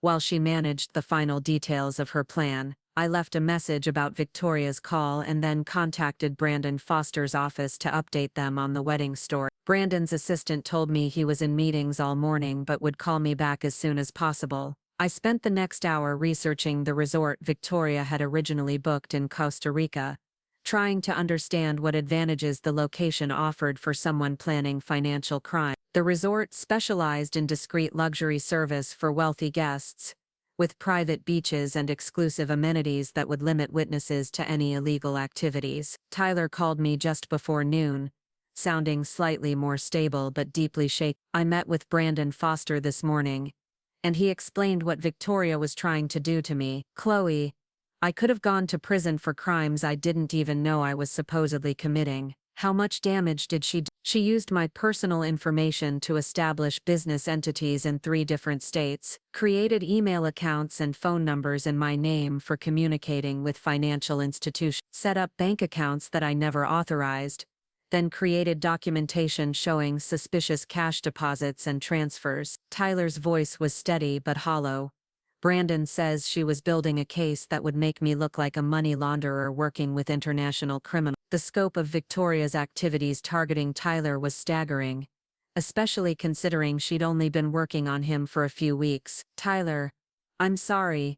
I know this doesn't fix anything, but I'm sorry you got caught up in this. Brandon told me that Victoria has been doing this to people for years, that I was just her latest target, and she would have kept escalating until I was completely destroyed. Tyler was quiet for a moment. I keep thinking about all the conversations we had where she seemed so interested in my goals and dreams. She was actually gathering intelligence to use against me. Victoria is very good at making people feel understood while she manipulates them. It's not your fault that you trusted someone who seemed to care about your success. Brandon also told me that Derek has been working with federal agents to build a case against Victoria, that she was planning to frame him for millions in financial crimes that don't exist. Tyler's voice carried a note of amazement. I helped destroy Derek's marriage and he's still trying to protect me from his wife's criminal activities. The irony of the situation wasn't lost on me either. Derek was risking his safety to ensure Victoria faced consequences for targeting both her husband and her husband's replacement. Derek understands that Victoria is the real enemy here. What she did to your relationship with me was just a tool for her to access you as a victim. Do you think there's any chance for Derek and me to eventually, I don't know, find some way to coexist? After all this is over? Tyler's question was tentative, like he was afraid of hoping for forgiveness he didn't deserve. I think Derek is a good man who's focused on stopping a dangerous criminal right now. What happens after that depends on a lot of factors that none of us can predict. I wasn't ready to offer Tyler absolution for his choices, but I also couldn't ignore his genuine remorse about the situation. Brandon Foster called me back in the early afternoon with updates on both Derek's and Tyler's situations. The federal agents are on the same flight as Derek and Victoria, which departed Portland an hour ago. They'll be monitoring all communications and financial activities while maintaining surveillance of Victoria's actions. What's the plan once they reach Costa Rica? Victoria will likely try to execute her fraud scheme within the first 24 hours, while Derek is still disoriented from travel and before he has time to establish local legal contacts. The agents expect her to present him with evidence of his supposed crimes and demand immediate action to transfer assets or admit guilt. And Tyler? Tyler's situation is more complicated because Victoria already has extensive personal information and false documentation involving him. We're working to freeze the accounts she opened using his identity and document everything for criminal prosecution, but he'll need ongoing legal protection until this is resolved. Brandon's assessment confirmed my fears about the timeline. Victoria was moving fast because she sensed pressure, which meant everyone involved was in more danger than originally anticipated. Is there anything I can do to help? Actually, yes. Victoria may try to contact you for information about Tyler's activities or Derek's behavior before they left. If she does, we need you to document everything she says and not provide any information that could compromise their safety or our investigation. Of course. Anything else? Be prepared for this to become public very quickly. Once Victoria executes her plan and the federal agents arrest her, there will be media attention. Financial fraud cases involving multiple victims across state lines tend to attract significant coverage, especially when they include identity theft and fake business partnerships. The thought of our family's destruction becoming public entertainment was depressing but inevitable. Victoria's crimes were too extensive and sophisticated to remain private, and the victims she'd targeted over the years deserved to see justice served publicly. That evening, I received a text from Derek. Arrived safely, beautiful resort, Victoria very excited about tomorrow's plans.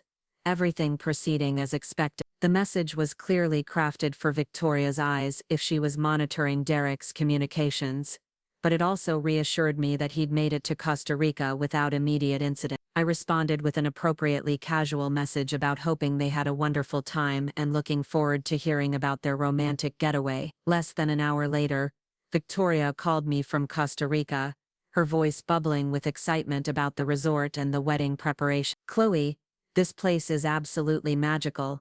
Derek has outdone himself with the planning. We're having dinner on a private beach tonight, and tomorrow morning there's going to be a sunrise ceremony with just the two of us and the most adorable local officiant. It sounds perfect for you both. Derek has been so attentive and romantic since we arrived. He keeps talking about starting fresh and being completely honest with each other about everything. I think this trip is exactly what our marriage needed. Victoria's performance was flawless, but I could hear something else underneath the enthusiasm, a tension that suggested she was preparing for something significant. I'm so happy for you. You deserve all the romance and excitement. Oh, speaking of excitement, I forgot to mention that Tyler texted me this afternoon asking about those business documents. I told him I'd handle everything when I get back. But could you let him know he shouldn't worry about any of it? Sometimes men get anxious about paperwork and financial planning, but there's really nothing urgent that can't wait until after my honeymoon. Victoria was still trying to manage Tyler's situation remotely, probably hoping to keep him calm until she could return and complete whatever she had planned for him. I'll let him know you said not to worry about anything. You're such a wonderful sister. I'm so grateful to have family who supports my happiness. Victoria's words felt like a farewell, though I couldn't tell if she was saying goodbye to our relationship or to her old life in general. After we hung up, I immediately called Tyler to update him on Victoria's message. She wants you to know that you shouldn't worry about any business documents, and that she'll handle everything when she gets back from Costa Rica. Brandon told me not to have any contact with Victoria until the federal investigation is complete. Tyler said he thinks she might try to manipulate me into signing something or providing information that could compromise the case against her. Good. Trust Brandon's advice over anything Victoria tells you. Chloe, can I ask you something? Do you think Victoria ever felt anything real for me? Or was it all just manipulation from the beginning? Tyler's question revealed how much he was struggling to reconcile the woman who had made him feel special with the criminal who had targeted him for destruction. Tyler, I think Victoria is very good at performing emotions that feel real to her targets. Whether she actually experiences those emotions herself is something only she knows. And honestly, it doesn't matter. What matters is that she used whatever she felt to cause harm. I keep going over every conversation we had, trying to figure out which parts were lies and which parts might have been genuine. It's driving me crazy. The parts that felt genuine probably were genuine in the moment. Victoria's gift is making people feel seen and valued while she's gathering what she needs to destroy them. That's what makes her so dangerous and so successful at what she does. Friday morning brought radio silence from Costa Rica, which Brandon's office assured me was normal for the surveillance operation. Derek and Victoria were probably spending the day at beach activities and wedding preparations, while federal agents documented every financial transaction and communication Victoria made. I tried to focus on work, but concentration was impossible when I knew that hundreds of miles away, my sister was about to be arrested for crimes that would likely send her to prison for years. Despite everything Victoria had done, part of me still felt sick about the destruction that was coming for our family. Around 3 in the afternoon, Tyler called with panic in his voice. Chloe, something's wrong. I just got a call from someone claiming to be a federal agent, asking me to come to their office immediately to discuss Victoria's case. But when I called Brandon to check, he said no legitimate agent would contact me directly without going through him first. My blood went cold. Tyler, where are you right now? At my apartment. The person who called said they needed to verify my identity and financial information to protect me from criminal charges related to Victoria's activity. They knew specific details about the documents she'd shown me, information that hasn't been released publicly. Victoria was still managing her operation remotely, using Confederates or hired accomplices to manipulate Tyler while she was out of the country. Tyler, do not leave your apartment. Do not provide any information to anyone who contacts you. Call Brandon immediately and tell him exactly what happened. I'm scared, Chloe.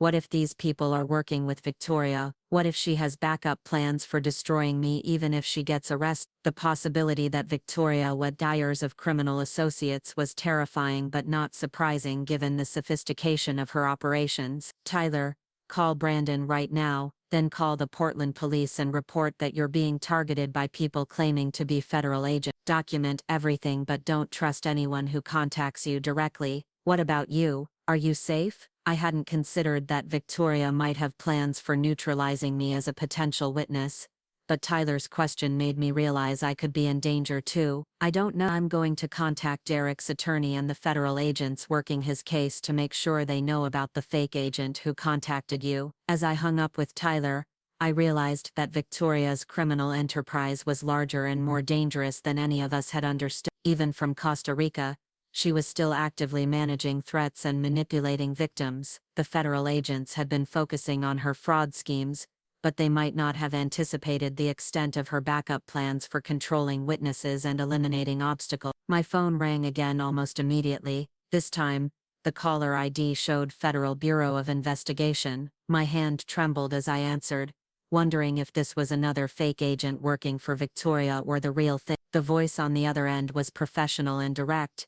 "Miss Bennett, this is Agent Sarah Chen with the FBI. We need to speak with you immediately about your safety and your sister's criminal activities. Can you meet us at our Portland office within the hour?" "How do I know you're really a federal agent?" "You can call our main office and ask to be transferred to Agent Chen in the White Collar Crimes Division. I'll hold while you verify my identity." The woman's patience and transparency felt genuine, but I'd learned not to trust first impression. I hung up and called the FBI's main number asking to speak with Agent Chen. When I was transferred, the same voice answered with professional courtesy. "Miss Bennett, thank you for verifying. Your safety may be at risk, and we need to discuss protective measures immediately." An hour later, I sat in a sterile conference room at the FBI's Portland office, learning that Victoria's criminal activities extended far beyond anything Derek or I had discovered. Agent Chen spread photographs and documents across the table revealing a network of financial fraud schemes spanning multiple states and involving dozens of victims. "Your sister has been operating sophisticated long-term cons for at least 5 years," Agent Chen explained. "She targets successful men going through life transitions, gains their trust through romantic or business relationships, then systematically destroys their financial reputations, while positioning herself to profit from their downfall." "How many people has she done this to?" "We've identified 14 confirmed victims so far, with several more cases under investigation. The total financial damage exceeds $12 million, and at least 6 people have faced criminal charges based on evidence your sister fabricated." The scope of Victoria's criminal career was staggering. What happened to those people? 2 served prison time before we were able to prove their innocence. 3 lost their businesses and life savings fighting charges in court. 1 attempted suicide after his family abandoned him based on Victoria's manufactured evidence. Agent Chen's voice was matter-of-fact, but her expression was grim. "Your sister is not just a financial criminal, she's a predator who destroys lives systematically and profits from human suffering. And now she's trying to do the same thing to Derek and Tyler." Derek's case will be the most serious charges we've filed against her because we've been able to document the entire process from planning to execution. Tyler's case provides additional evidence of her pattern of targeting multiple victims simultaneously. Agent Chen opened another folder. "However, we have reason to believe Victoria suspects law enforcement involvement and may be accelerating her timeline in dangerous ways." "What do you mean?" "The person who contacted Tyler this afternoon claiming to be a federal agent was likely working for Victoria. We believe she's trying to gather intelligence about our investigation, while potentially eliminating witnesses who could testify against her." The reality that Victoria might try to harm Tyler or Derek to protect herself was terrifying but not surprising. Are Derek and Tyler safe? Derek is under federal protection in Costa Rica, and we have agents monitoring Victoria's every move. Tyler is being moved to a safe location until we can assess the threat level. Agent Chen leaned forward.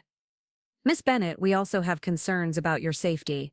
Victoria may view you as a threat because of your knowledge about her relationship with Tyler and your communication with Derek." "What kind of threat?" "Victoria has demonstrated willingness to frame people for serious crimes and destroy their reputations. She's also shown capability for complex planning and access to resources we haven't fully identified.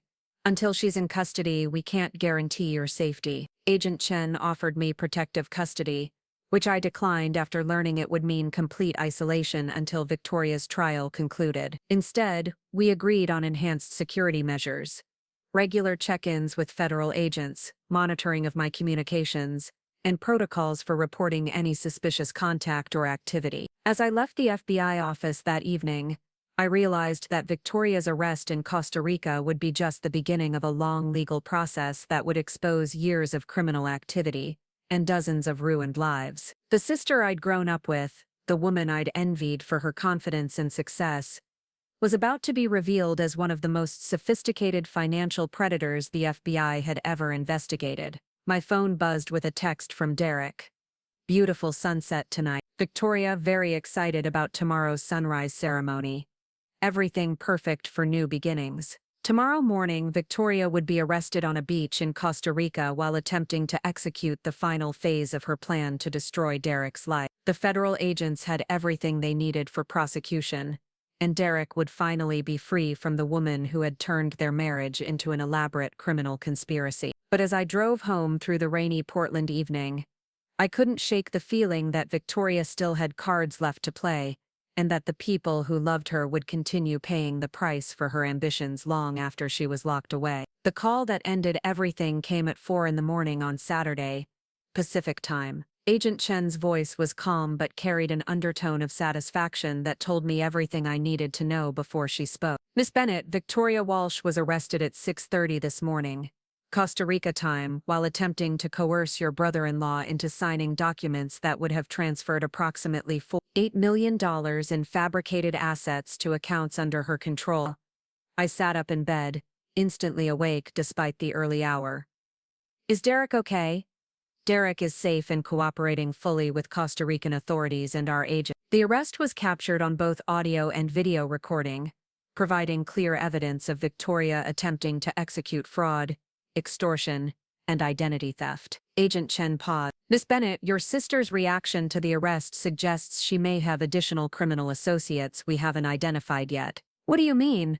When confronted with evidence of her crimes, Victoria's first response wasn't denial or requests for legal representation. She immediately began making phone calls to unknown parties, apparently attempting to activate what she called contingency protocols before we could confiscate her communication devices. The idea that Victoria had backup plans for getting arrested was both terrifying and oddly impressive in its thoroughness. Did she reach anyone? We intercepted 3 calls to numbers registered to shell companies with ties to financial services firms in the Cayman Islands and Switzerland. We're working with international partners to investigate these connections, but it appears your sister's criminal activities may be part of a larger organized network. I struggled to process that Victoria might be connected to international financial crime syndicates. What happens now? Victoria is being held in Costa Rica pending extradition to the United States. Given the severity of the charges and the international scope of her activities, she'll likely remain in custody without bail until trial. Agent Chen's tone became more personal. Miss Bennett, I want you to know that your cooperation and Derek's courage in working with us have potentially saved many future victims from financial devastation. After the call ended, I sat in my dark apartment, trying to absorb that the woman who had been my sister for 28 years was now a federal prisoner facing decades in prison for crimes I couldn't have imagined a month ago. The silence felt different than it had when Tyler left, less like emptiness and more like the quiet after a storm passes. Derek called me 6 hours later from the FBI field office in San Jose, his voice exhausted but steady. It's over, Chloe. Victoria is in custody, and the agents have enough evidence to ensure she'll never be able to do this to anyone else. How are you holding up? Honestly, I feel like I've been holding my breath for months and can finally exhale. Watching Victoria get arrested while trying to manipulate me into admitting to crimes I didn't commit was surreal but also liberating. Derek paused. She never broke character, even when confronted with evidence. Right up until they put her in handcuffs, she was performing the role of confused wife trying to help her criminal husband do the right thing. Did she say anything to you directly? She looked at me right before they led her away and said, "You have no idea what you've done to yourself." Not remorse, not anger about being caught, but a threat about consequences I apparently haven't considered yet. Victoria's final words to Derek confirmed Agent Chen's concerns about additional criminal associates and contingency plans. Derek, the FBI thinks Victoria might be part of a larger criminal network. You should probably stay in protective custody until they can assess any ongoing threats. I'm flying back to Portland this afternoon with federal escort. The agents want to debrief me thoroughly and coordinate with other victims of Victoria's schemes who are willing to testify. Derek's voice carried a note of determination. Chloe, there are people who went to prison because of evidence Victoria fabricated. I want to do everything possible to help clear their names and get them compensation for what she stole from them. What about the house? Your life in Lake Oswego? I can't go back to that life. Too much of it was built on lies I didn't recognize. I'm going to sell the house and probably relocate somewhere. Victoria doesn't have connections or associates. Derek was quiet for a moment, I keep thinking about all the times I dismissed my instincts because I trusted her more than I trusted myself. I'm not making that mistake again. Derek's decision to start over completely was painful but probably necessary. Victoria's criminal activities had contaminated every aspect of their shared life, making it impossible to separate legitimate memories from calculated manipulation. Tyler called me that afternoon from the safe house where federal agents had relocated him, while they investigated Victoria's accomplices. "Chloe, I need to tell you something, and I don't know how you're going to react." "What is?" "The FBI showed me evidence that Victoria has been planning elaborate cons on people for years, dozens of victims, millions of dollars stolen, lives completely destroyed." Tyler's voice was shaking.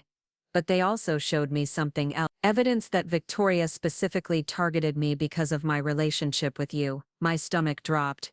"What do you mean?" "Victoria didn't meet me randomly and then decide I'd be a good victim. She researched you, identified me as someone close to you, and planned the entire seduction as a way to get close to our family's financial information and social connections." Tyler took a shaky breath. "She played the long game, Chloe. The affair wasn't a crime of opportunity. It was a calculated strategy to access everyone in your orbit." The revelation that Victoria had targeted Tyler specifically to get to me added another layer of betrayal that felt almost too heavy to carry. "Tyler, that doesn't change what you chose to do." "I know.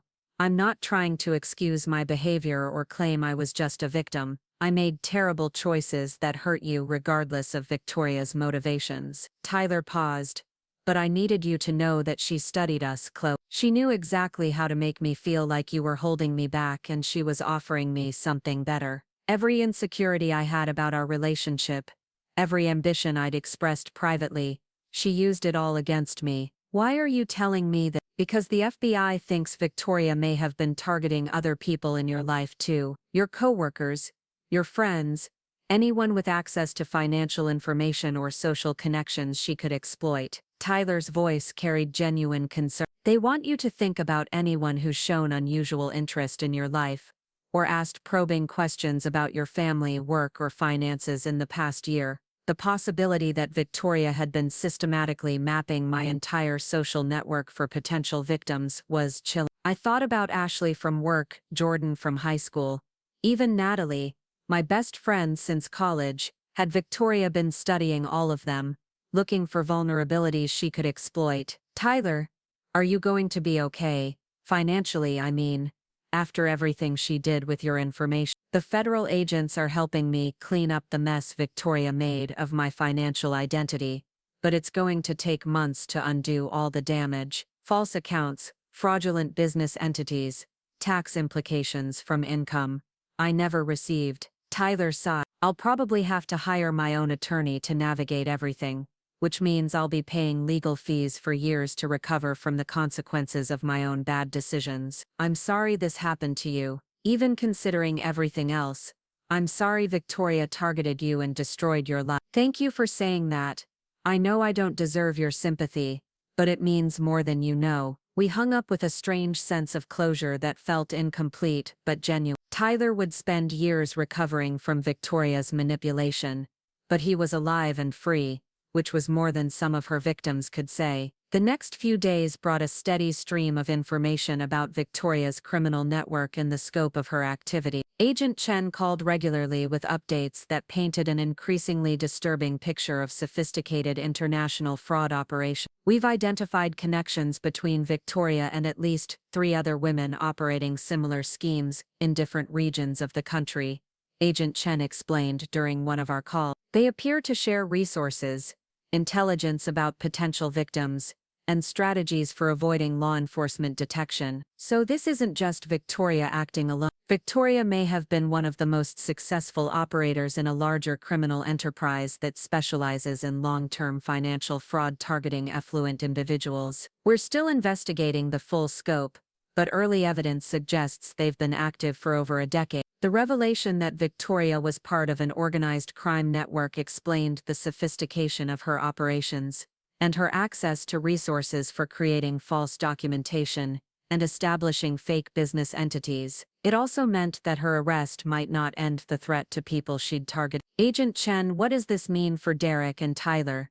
Are they still in danger? We're treating all of Victoria's known associates and targets as potentially at risk until we can map the full network and make additional arrests. Derek and Tyler both have protective protocols in place, and we're monitoring for any attempts to contact them or interfere with their cooperation in our investigation. What about me? You remain a person of interest because of your family connection to Victoria and your role in exposing her activities. We recommend continued vigilance and immediate reporting of any unusual contact or suspicious activity. Living under the shadow of potential threats from unknown criminals was exhausting, but it was also clarifying. The danger forced me to focus on what truly mattered, rebuilding my life with people I could trust completely, rather than maintaining relationships that required constant emotional vigilance. 3 weeks after Victoria's arrest, Derek returned to Portland to begin the process of dismantling the life he'd shared with her. We met for coffee at the same cafe where he'd first shown me evidence of Victoria's crimes,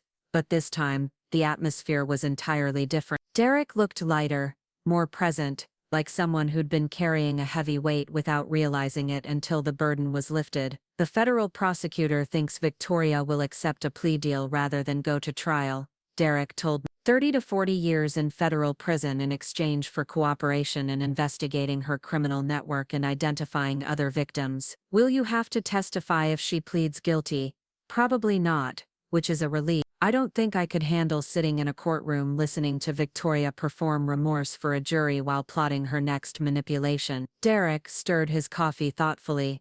The prosecutor did tell me something interesting, that Victoria specifically requested that her plea negotiations include provisions preventing law enforcement from investigating certain financial accounts and business relationships. What does that mean? It means Victoria is still trying to protect criminal associates or personal assets even from prison. She's not cooperating fully, just enough to get a slightly reduced sentence while maintaining some level of control over the investigation. Victoria's continued manipulation from custody was frustrating but not surprising. Even facing decades in prison, she was still playing angles and managing information to serve her interests. Derek, have you heard anything about Tyler?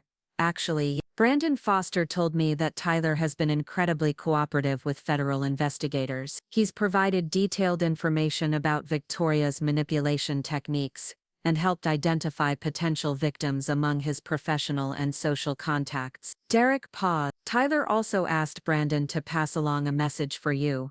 What message? He wanted you to know that he's entering therapy to understand how Victoria was able to manipulate him so completely, and that he hopes someday to be worthy of your forgiveness, even if that's not something you can give him now. Tyler's message was thoughtful and appropriate, acknowledging the harm he'd caused while taking responsibility for his own healing. I appreciate that he's working on himself.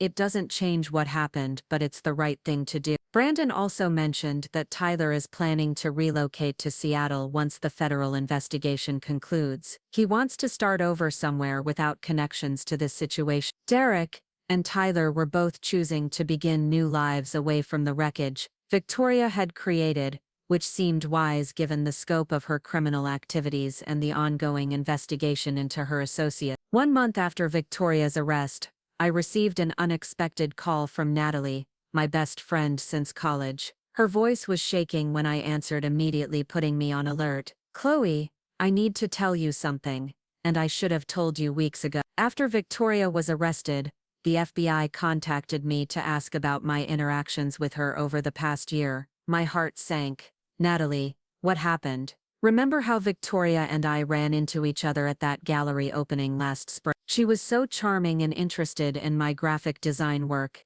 asking about my clients and business plans. I thought she was just being supportive, maybe looking for referrals for her real estate marketing, but it was more than that. She asked me to coffee a few days later and spent 2 hours asking detailed questions about my finances, my client contracts, my business goals. She even offered to introduce me to potential investors who might help expand my design studio. Natalie's voice was getting smaller. Chloe, I gave her copies of my business plans, my client list, even my tax returns, because she said the investors would need to verify my financial stability. Victoria had been targeting my best friend using the same techniques she'd used on Tyler and Derek. Natalie, did she ask you to sign anything or make any financial commitments? She was building up to something, I think. She kept talking about opportunities that were almost ready and how important it was to move quickly when the right investment came along. But then she suddenly stopped contacting me about any of it. Natalie took a shaky breath. The FBI agent told me that Victoria probably abandoned her plan when she decided to accelerate her timeline with Derek and Tyler. Are you okay, financially?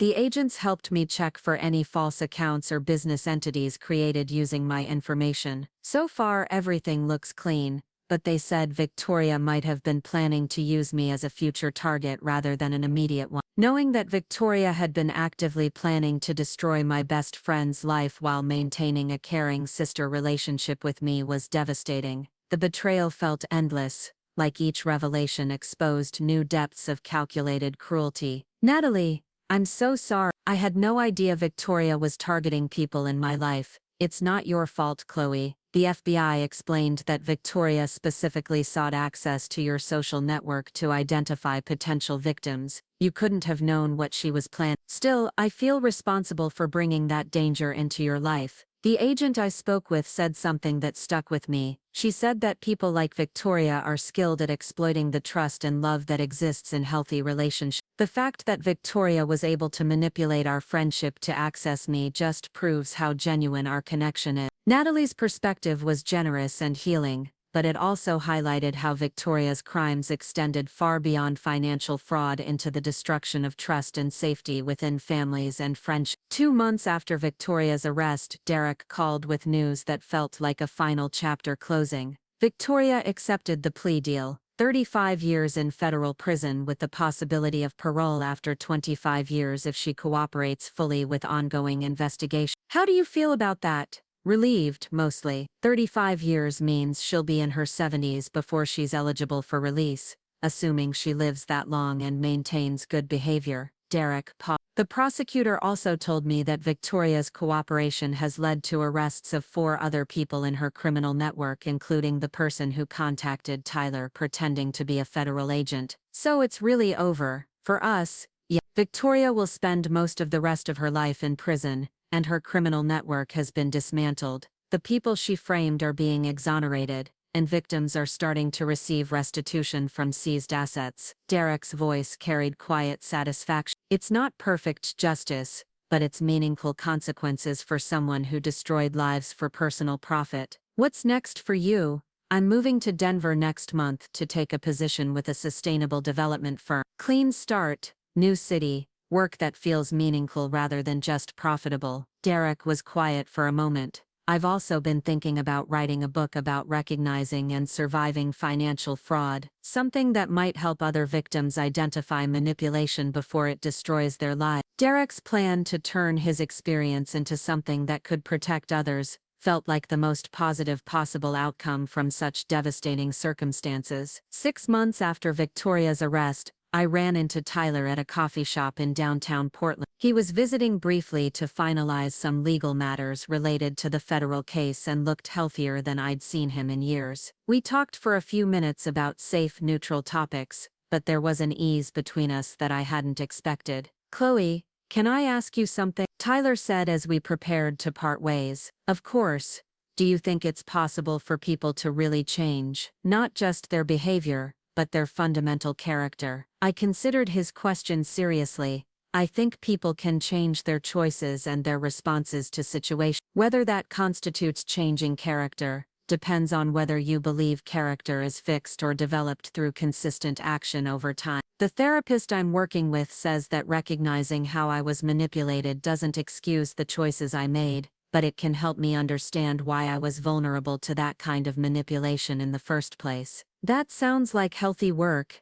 I hope so. I hope that someday I can be someone worthy of the kind of trust and love you offered me, even if it's not with you. Tyler's words carried genuine humility and growth that felt authentic rather than performative. Tyler, I hope you find peace and build relationships based on honesty rather than insecurity. Thank you for everything. for protecting me even after I betrayed you, for helping Derek save other people from Victoria's schemes, for being the kind of person who chooses justice over revenge. As Tyler walked away, I realized that Victoria's greatest failure wasn't getting caught or going to prison. Her greatest failure was underestimating the power of people who choose truth over comfort, justice over revenge, and healing over hatred. 1 year after Victoria's arrest, I received a letter forwarded through the FBI from Victoria herself. Agent Chen had reviewed it for security concerns before passing it along, noting that Victoria had been sending similar letters to other family members and former associates. The letter was classic Victoria, perfectly crafted,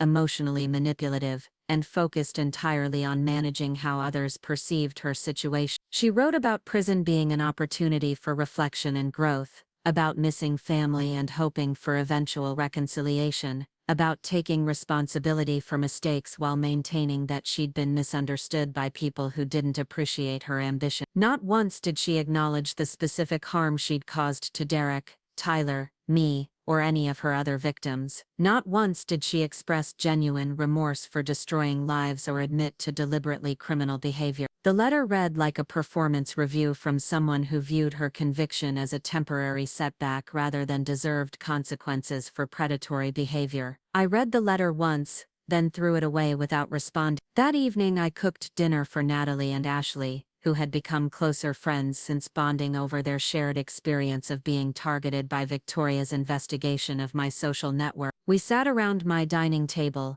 the same one where I'd once placed the swan napkin I'd found in Derek's empty house, and talked about work and weekend plans, and the ordinary details of lives rebuilt on foundations of genuine trust. "Do you ever think about Victoria?" Natalie asked as we cleared dishes. "Sometimes, usually when I hear news about white-collar crime or read articles about financial fraud, but mostly, no. She's part of my past now, not my present or future." "Do you miss having a sister?" I considered Natalie's question while we loaded the dishwasher. I miss the idea of having a sister. I miss the relationship I thought we had, but I don't miss Victoria herself, because the person I thought she was never really existed. Ashley nodded thoughtfully. "That's the hardest part about being deceived by someone close to you, grieving a relationship that was real to you but fake to them." "Exactly. But I've learned that I'd rather live with the truth, even when it's painful, than with comfortable lies that could be used to hurt me or people I care about." Later that night I sat in my living room with a cup of tea, looking out at the Portland skyline and reflecting on everything that had changed since Victoria's arrest. Derek was thriving in Denver and had indeed written a book about financial fraud that was helping other victims. Tyler had successfully relocated to Seattle and was reportedly doing well in both therapy and his career. The federal investigation had led to the dismantling of an international financial crime network and the exoneration of multiple wrongly convicted victims. Most importantly, I had learned to trust my instincts about people rather than dismissing concerns in favor of family loyalty or social convenience. The experience had been devastating, but it had also been clarifying in ways that ultimately made me stronger and more discerning. My phone buzzed with a text from Derek. 1 year anniversary of Victoria's arrest. "Thank you for having the courage to tell the truth when it mattered most. You saved my life and probably many others." I smiled, typed back, "Thank you for having the courage to fight back instead of just accepting what was happening to you," and then turned off my phone. Sometimes the best revenge isn't revenge at all. Sometimes it's building a life so authentic and peaceful that the person who tried to destroy you becomes irrelevant to your happiness. Victoria was spending her days in a federal prison, still trying to manipulate her way to better conditions and earlier release. I was spending my days surrounded by people who chose honesty over advantage, kindness over exploitation, and growth over revenge. In the end, that felt like the most complete victory possible. Up next, you've got 2 more standout stories right on your screen. If this one hit the mark, you won't want to pass these up, just click and check them out.